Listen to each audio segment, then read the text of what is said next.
Marriage అయిందా భయ్? Marriage గురించి వద్దులేండి, ఎందుకు? ఎందుకని? చూస్తున్నారు, మ్యాచెస్ చూస్తున్నారు. ఈ ఇయర్ పక్కా చేసుకుంటాను మ్యారేజ్. ఎందుకని ఇంతవరకు ఎందుకు చేసుకోలేదు? అవ్వట్లేదు మ్యారేజ్. బ్రేకప్స్ ఉన్నాయా? బ్రేకప్స్ ఉన్నాయి, అందరికీ తెలుసు కదా. అవును. స్టిల్ ఆ మైండ్లో ఉందా? లేదు, ప్రస్తుతం అయితే ఎవరు లేరు. పోనీ ఎవరికైనా లైన్ ప్రస్తుతం అయితే సింగిలే. ఎవరికైనా లైన్ వేస్తున్నారా? ఎవరికీ లేదు. ఎలాంటి అమ్మాయి కావాలి ఒకవేళ కావాలనుకుంటే? ప్రస్తుతం మంచి అమ్మాయి అయితే చాలు. మంచి అమ్మాయి అంటే క్వాలిటీస్ ఏమి ఉండాలి? ఏ కోరికలు ఉంటాయి కదా. క్వాలిటీస్ అని ఏం లేదు, కొంచెం గ్లామర్ ఉంటే చాలు, కొంచెం మంచిగా మాట్లాడే అమ్మాయి అయితే చాలు.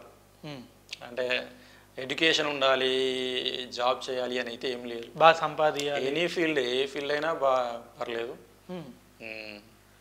ఎవరైనా బాగా సంపాదించాలని ఏం లేదు. నార్మల్ మిడిల్ క్లాస్ ఫ్యామిలీ అమ్మాయి అయినా చేసుకుంటానేమో.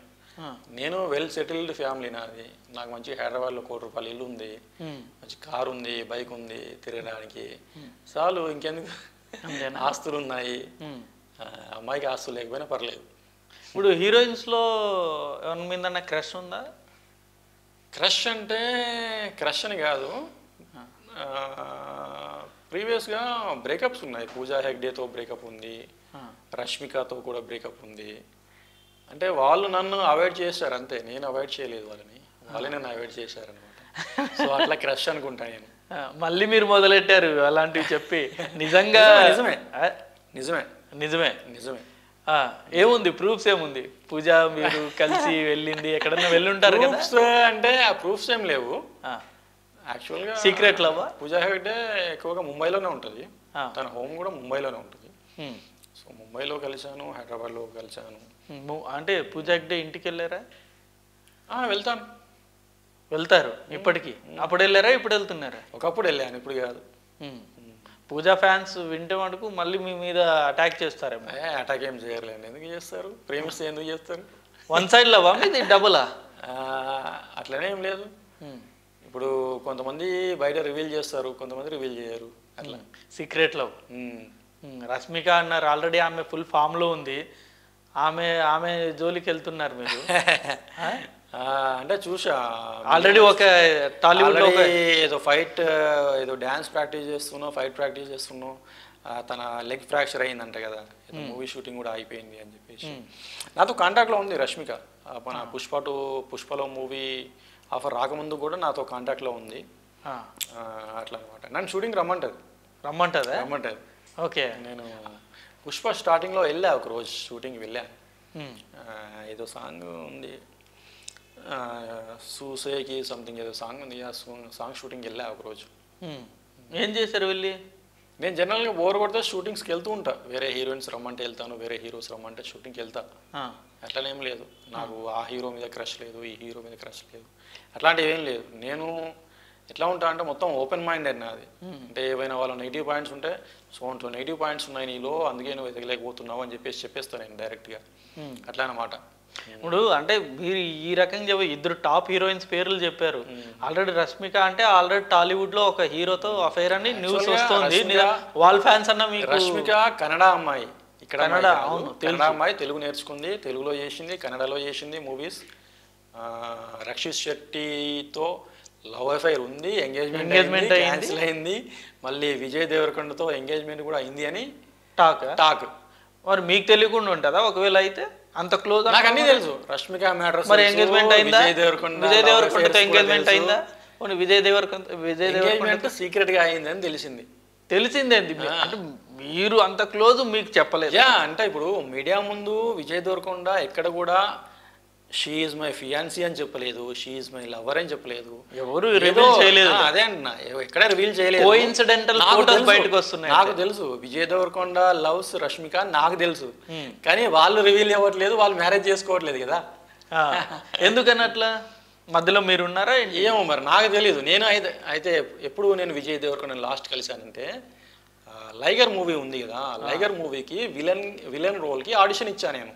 ఏంది ఆయన పేరు మైక్ టైసన్ ప్లేస్ లో మీరే అయితే మీరు ఉండాల్సిందా? అయితే యాక్చువల్ చెప్పేది నేను, విలన్ రోల్ కి ఆడిషన్ ఇస్తే పర్సనాలిటీ లేదు కదా సున్షిత్, నీకు వద్దులే అన్నాడు పూరి జగన్నాథ్. సో ఇది అన్నమాట. లేకపోతే ఆ మైక్ టైసన్ ప్లేస్ లో మీరు ఉండేవారు. పూరి జగన్నాథ్ దగ్గర మెహబూబ్ అనే మూవీకి వర్క్ చేశాను యాజ్ ఏ అసిస్టెంట్ డైరెక్టర్గా వర్క్ చేశాను. మన ఆకాష్ పూరి ఉన్నాడు కదా, తెలుసు. సో అతను పూరి జగన్నాథ్ దగ్గర అసిస్టెంట్ డైరెక్టర్ చేశాను. ఆ మూవీ తర్వాత ఆకాష్ పూరితో ఇంకొక మూవీ ప్లాన్ చేశాను నేను. నాకు డైరెక్షన్ వచ్చు. నేను కె రాఘవేంద్రరావు గారి దగ్గర నేర్చుకున్నాను, హేమంత్ పువ్వాడ గారి దగ్గర నేర్చుకున్నాను, అండ్ డైరెక్టర్ సుజీత్ దగ్గర కూడా నేర్చుకున్నాను. ఓజీలో ఏం అవకాశం రాలేదా? నాకు ఓజీలో ఏం అవకాశం రాలేదా? ఓజీలో పవన్ కళ్యాణ్ లేదు, అందులో రాలేదు. సుజీత్తో పని చేశారన్నారుగా మరి. నాకు సుజీత్ ఒక మూవీ స్టోరీ చెప్పాడు. రన్ రాజా రన్ మూవీ రిలీజ్ అయిన తర్వాత నన్ను అప్రోచ్ అయ్యాడు. ఏదో స్టోరీ చెప్పాడు, నాకు నచ్చలేదు, రిజెక్ట్ చేశాను. ఉప్పెన స్టోరీ కూడా రిజెక్ట్ చేశాను. అట్లా అనమాట. ఏది ఉప్పెన మీరే హీరోగా ఉండాల్సింది నాకు చెప్పాడు. ఆ సీన్ మీకు జరగాల్సింది అయితే తప్పిపోయిందా అట్లా. సో మొత్తానికి అందరి సినిమాలు అవాయిడ్ చేశారు. హీరోయిన్స్ తో కూడా అఫేర్ బ్రేకప్ అయిపోయింది. అవునవును. మరి బ్రేకప్ అయినప్పుడు ఏం కాదా? అంటే గుండె అంటే కొన్ని రోజులు ఉంటుంది, అదే కొన్ని రోజులు ఉంటుంది బాధ, తర్వాత లైట్. ఇప్పుడు ఎవరు ప్రెసెంట్ క్రష్? ప్రస్తుతం ఎవరు లేరు. ఇప్పుడు చాలా మంది హీరోయిన్లు వచ్చారుగా. సంక్రాంతి మూవీలో ఉన్న ఇద్దరు హీరోయిన్లు టాప్ లో. టాలీవుడ్ లో ఆల్మోస్ట్ ఆల్ హీరోయిన్స్ నాకు తెలుసు. మీనాక్షి చౌదరి మొన్న సంక్రాంతికి వస్తున్నాంలో చేసిన, ఐశ్వర్య రాజేష్, వాళ్ళందరూ తెలుసు నాకు. వాళ్ళందరూ కూడా క్లోజ్ అయ్యారు. అఫైర్ అయితే ఎవరితో లేదు. అఫైర్స్ లేవు, ఎవరితో లేవు, అఫైర్స్ అయితే లేవు. అంటే ఇప్పుడు ప్రస్తుతం అయితే మ్యాచెస్ చూస్తున్నారు. ఎవరైనా ప్రపోజ్ చేసినా డైరెక్ట్ మ్యారేజ్ చేసుకుంటాను అంతే. ఇప్పుడైతే లేవు, లవ్ అఫైర్స్ అయితే ఏం లేవు. ఇప్పుడు కట్నం ఏమన్నా ఇలా కట్నం ఎక్స్పెక్టేషన్స్ ఏం లేవు నాకు. ఏం లేవు. కట్నం తీసుకోనని కాదు, ఇస్తే తీసుకుంటా అంతే. ఓ సూపర్. ఎందుకంటే మీకు సొసైటీ మీద అంటే అంత ప్రేమ ఎందుకు? వాళ్ళకి మంచి కంటెంట్ ఇవ్వాలి అని ఆ తపన. నేను ఒకటే, ఇప్పుడు ఇంటర్వ్యూస్లో మంచి ఎంటర్టైన్మెంట్ ఇవ్వాలి అనేది నా ఎయిమ్. సో మీమర్స్కి అయితే మీ ఇంటర్వ్యూ వచ్చిందంటే పండగే. కొన్ని ఇంటర్వ్యూస్ కాంట్రవర్సీ అవుతాయి, సో అట్లా అనమాట. ఇక అవి పోలీస్ స్టేషన్ వరకు వెళ్ళాల్సి వస్తుంది, మళ్ళీ ఇంటికి పోవాల్సి వస్తుంది. అట్లా ఉంటుంది.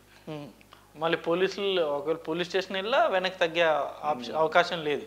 అంతే. కొంచెం ఆ మాటలు ఏవైతే అన్నారో గతంలో అవి తగ్గించుకుంటారా, లేకపోతే అదే కంటిన్యూ? అంటే ఏదో ఇంటర్వ్యూలో పోలీసులను దూషించడానికి కేసు పెట్టిండ్రు, సరే ఇక వాళ్ళ గురించి మాట్లాడుకుంటాం, వేరే వాళ్ళ గురించి మాట్లాడుకుంటాం. సినిమా గురించి బోల్డ్ అదే మాట్లాడుకుంటాం అంతే కదా. సినిమాలు అనేది పెద్ద ప్రపంచం, సినిమాల గురించి మాట్లాడుకోవచ్చు హాయిగా. ఇప్పుడు బయటగా మామూలు మీరు బయట వెళ్తున్నప్పుడు మీ ఫ్యాన్స్ వెయిట్ చేస్తారు అనుకుంటా మీ గురించి. అంటే సెల్ఫీ దిగడానికి కొందరు, గుర్తుపడితే ఖచ్చితంగా సెల్ఫీ దిగుతారు. సో అదనమాట. ఇప్పుడు కొందరు కోపంగా కూడా ఉంటారు మీ మీద. నాకు తెలిసి మీరు మాట్లాడిన మాటలకి చాలా మంది కోపంగా కూడా ఉంటాయి. ఇక నేను పెద్ద పెద్ద హీరోస్ గురించి మాట్లాడుతూ ఉంటాను కదా, సో ఉంటారు కొంతమంది ఫ్యాన్స్. వాళ్ళు ఒకసారి ఇట్లే మెగా ఫ్యాన్స్ తో కొంచెం ప్రాబ్లం. అవునవునవును. సారీ చెప్పిరా? చెప్పాల్సి వచ్చింది. అంటే జస్ట్ కేవలం అంటే వైరల్లో ఉండడానికి. అది కూడా కేసు అయింది. ఇక అది వాళ్ళు చేసిన మిస్టేక్ కాబట్టి వాళ్ళే ఆ ఎస్ఐని వాళ్ళే కొంచెం పరామర్శించి వాళ్ళే కాంప్రమైజ్ అయ్యారనమాట. వాళ్ళేం తప్పు చేశారు? ఇక అది అనుకోకుండా చేశారు అట్లా వాళ్ళు. అట్లా మిమ్మల్ని కొట్టడం, ఫిజికల్ దాడి చేయడం. ఫిజికల్గా టచ్ చేయకూడదు కదా. అవును. సో ఏదన్నా కేసులు చేశారంటే అటెంప్ట్ టు మర్డర్ కేసు పెట్టాల్సిందే. అట్లా అనమాట. మీరు పెట్టారా మరి అటెంప్ట్? నేను కేసు పెట్టలేదు. నేను ఎంటర్టైన్మెంట్ ఇవ్వాలి అని చెప్పేసి నేను స్టూడియోకి వెళ్ళాను అంతే. వాళ్ళు అక్కడ నన్ను ట్రాప్ చేశారు, అది వాళ్ళ మిస్టేక్ కదా. వాళ్ళు పిలిపించారు మిమ్మల్ని అంతేనా? వాళ్ళు పిలిపించి ట్రాప్ చేశారు, అది వాళ్ళ మిస్టేక్, నా మిస్టేక్ కాదు కదా. సో అట్లా ఇక వాళ్ళకు కూడా మంచి కౌన్సిలింగ్ ఇచ్చారు, మన జూబ్లీ హిల్స్ పోలీసులు ఇచ్చారు.